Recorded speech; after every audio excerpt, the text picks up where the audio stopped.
I want to invite you to send me questions through the email. My email is down below, and I will be happy to answer them in these videos. So one of these questions was,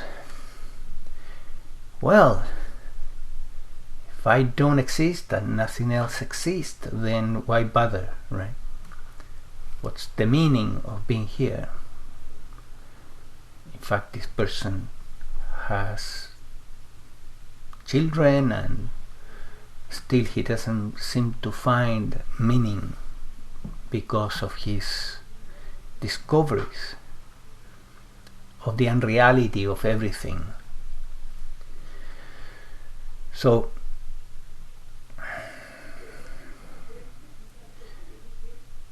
first of all, we need to have clarity that when awakening comes and you see through the I, the me,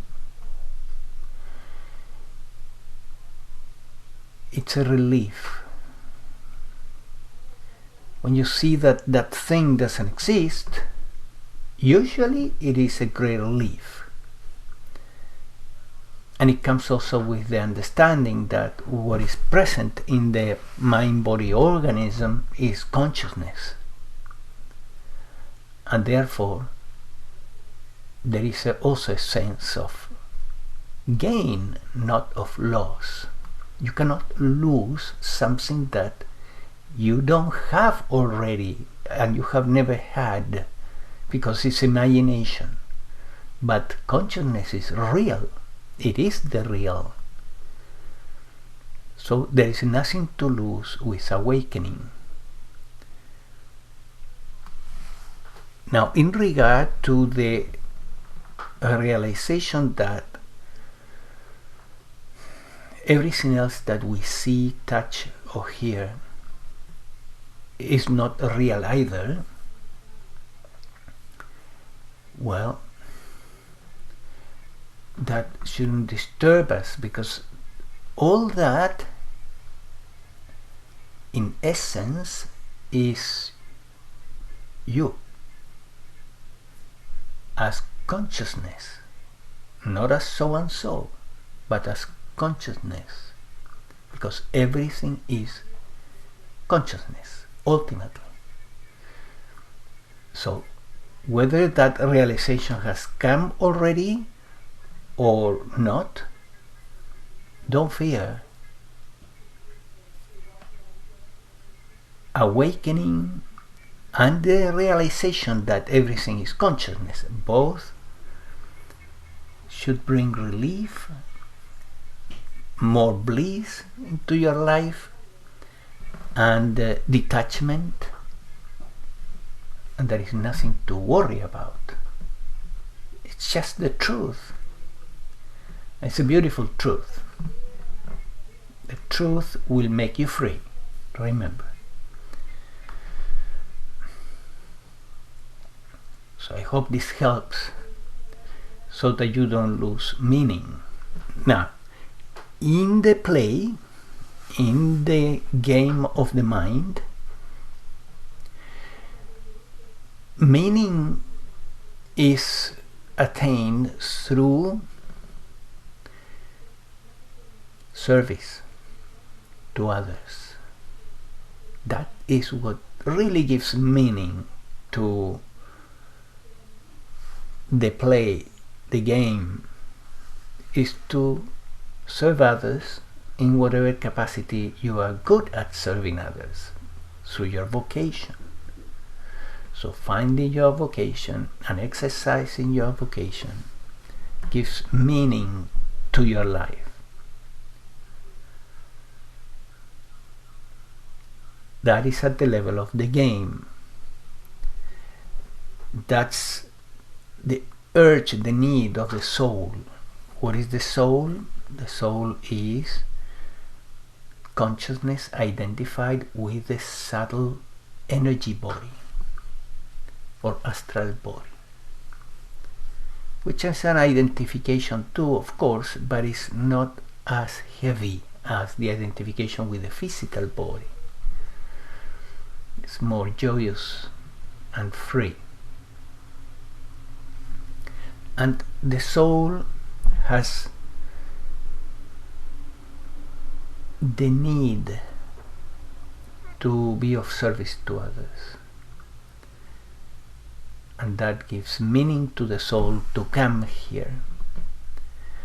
There is another thing that gives meaning to the soul to be here, which is to evolve.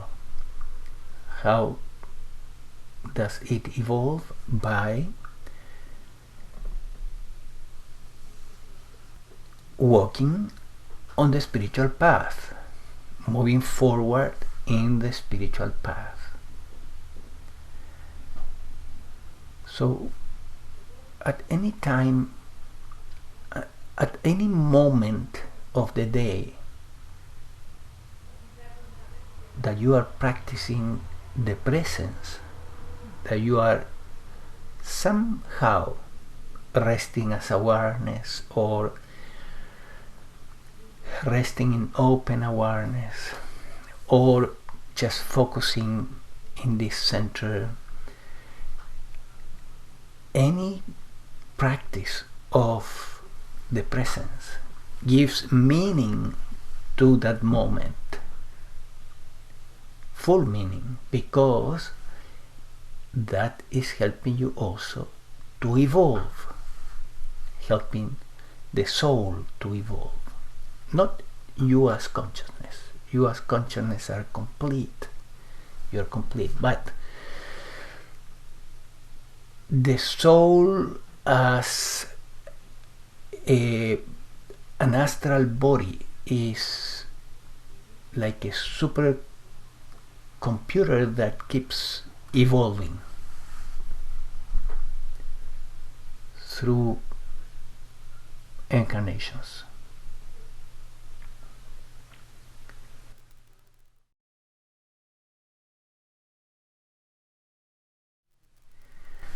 Since I'm talking about presence, I'm practicing the presence,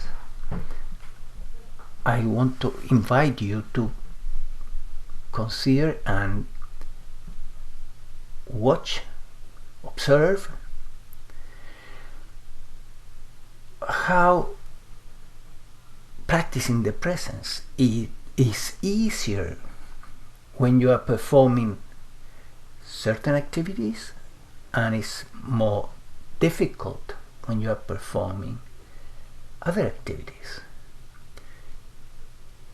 Observe this and begin to notice that there are some activities where it's almost impossible to practice the presence, to continue being in the presence, and you get kind of lost in mind or in what you are doing. So this is personal, of course. It may be different for you. I just want to share that, for example, when I'm working with a computer, for this mind-body organism, it's more difficult to stay in the presence. And what can you do about it? Well, limit the activities that prevent you to stay in the present if you can. Yeah. Second, do not create unrealistic expectations that you will be able to stay in the presence regardless and at every moment of the day, because it's unrealistic. There will be some activities that will be very difficult to sustain the presence. Third, when you are really focused into something and then you can't rest as awareness or whatever, be in the presence, then go completely for the activity. Just focus. And to do that, you need concentration. And then, how you can increase concentration? Well, if you look into the yogic literature, they will suggest that you practice some exercise to develop concentration, like focusing on the breath and so on. I would say that they are not that effective for that purpose. What is effective is to change the chemistry of the brain through food, supplements, and caffeine, because whatever stimulates the prefrontal cortex and the production of dopamine will really help you to focus. So a little bit of coffee, a little bit of physical exercise also increases dopamine. A little bit of L-tyrosine, which is an amino acid, will increase focus. In combination with caffeine will be even more effective. Eating a little bit, because eating increases glucose. Just eat the right things, right? Don't eat simple carbohydrates, but having something to eat, a snack, will raise your glucose and you will have more energy to focus. Learn to work with your brain biochemistry and you will get good results to increase concentration.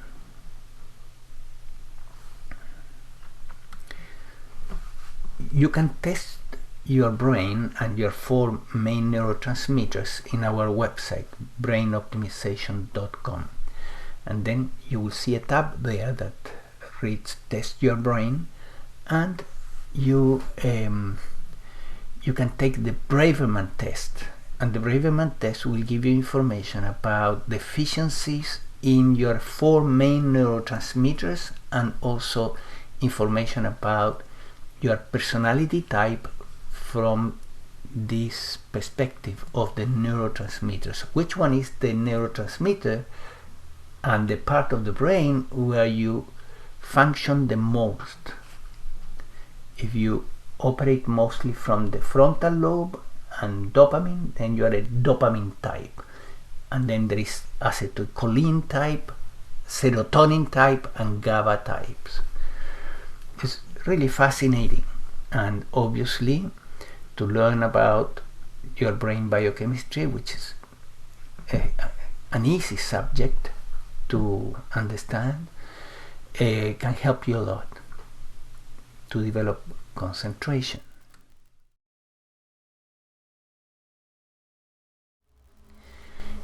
In order to decrease anxiety and depression, you can also work from the perspective of the neurotransmitters. Improving your neurotransmitters, increasing them, can help you to decrease anxiety and decrease depression. Of course, there are many other ways to do this through psychological approaches or psychophysiological approaches like in yoga, or even spiritual approaches, but anxiety and depression tend to respond quite easily to a brain approach.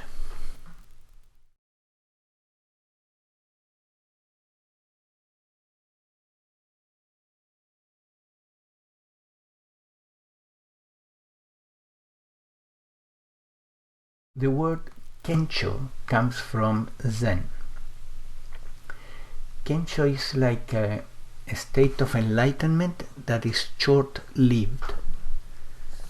It lasts minutes, seconds, sometimes hours, or a few days. And that's called a Kencho. Its quality may be as good as a state of enlightenment, but is short-lived.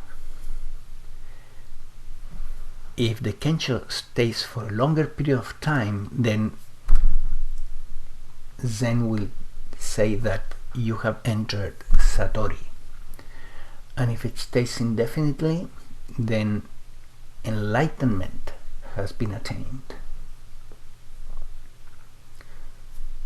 And I purposely use the passive voice here. Has been attained means that nobody has attained it. It just has been attained. Enlightenment is a state that nobody attains. It's just attained.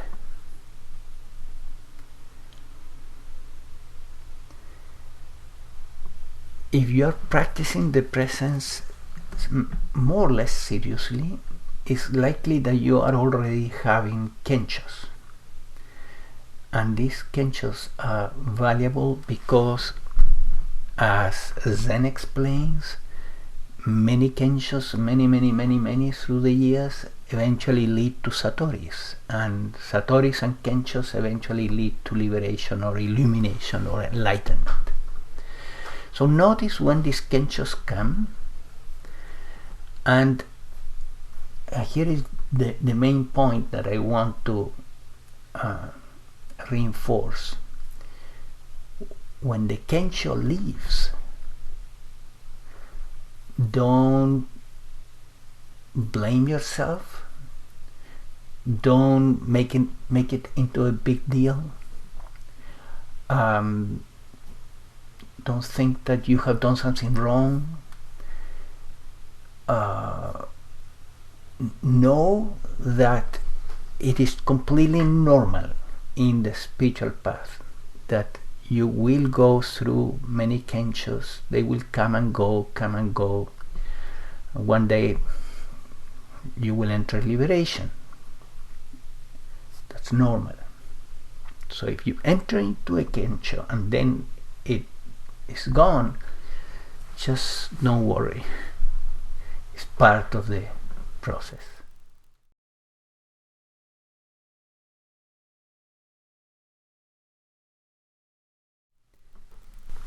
In Advaita, and as you probably have seen through these videos, you are encouraged to focus the attention into itself, bring consciousness to consciousness, which is the same as saying resting as consciousness or resting as awareness. In yoga, you are encouraged to give attention to the spiritual centers, especially the ones that are higher up in the body.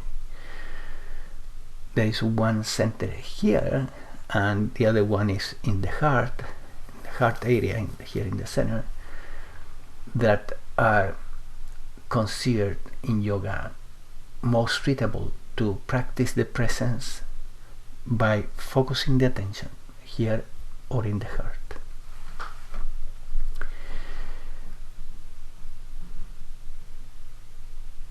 In my case, I did this for many years, focusing the attention in this center, and I want to say that it is a valid approach, and it seems to work because there is energy in the body, astral energy, subtle energy, and when you focus the attention here, that energy begins to flow towards this point, and then it withdraws somewhat from the rest of the body, where it can create a stress and even disease if it's in excess in some other areas of the body. But here the energy brings enlightenment. So by training yourself to keep the attention here, which takes a long time, but you can do this. You can keep on bringing the attention here, bringing the attention here. You may enter into Kenchos and Satoris eventually. So, is that okay to do that? Of course, it depends. For some people this will be very fast and easy. For other people may take longer and will be easier to just rest as consciousness. So it is personal. We are not here to prove that one path is better than another. All that is BS. What we are here for in the spiritual path is to find what works for the mind-body organism that you have. That's what you need to discover. What works better, what works best for your mind-body organism. Also consider that we have been in the spiritual path already for incarnations, so suddenly you can connect with something that you have practiced in past lifetimes and go very fast. That will be very easy for you. So about keeping the attention in these centers and practicing that, try it and see what happens. There is a book titled The Three Pillars of Zen, and it was written by Philippe Kapleau. I think he's a French individual that lived in Japan for many years, and he practiced Zen very seriously for decades. And then he wrote this book. It's really inspiring, very beautiful, worth every penny. Try to get that book. And Philippe Kapleau says in this book something that is quite remarkable. He says that the purpose of the spiritual path, the purpose of enlightenment, is to change the personality. And at first glance, that seems almost idiotic. So why changing the personality? That's not the purpose, is to go beyond the personality. However, what he wanted to point to there is that in the process of moving towards enlightenment, you need to purify the personality, make it more transparent, more and more transparent, releasing especially the dense aspects of the personality. That's what he meant, and it's absolutely true. You need to do work in your persona. We can't expect to attain enlightenment, full liberation, if we are having a personality full of neurosis and problems and negative thoughts and negative ideas, abrasive to others, instead of a loving personality, having a personality that comes through as abrasive and angry and so on. So make sure that you learn to introspect and look into your persona and use the surrendering technique. Is the fastest method to change those aspects of your personality that you're not happy with, and that probably those around you aren't happy either.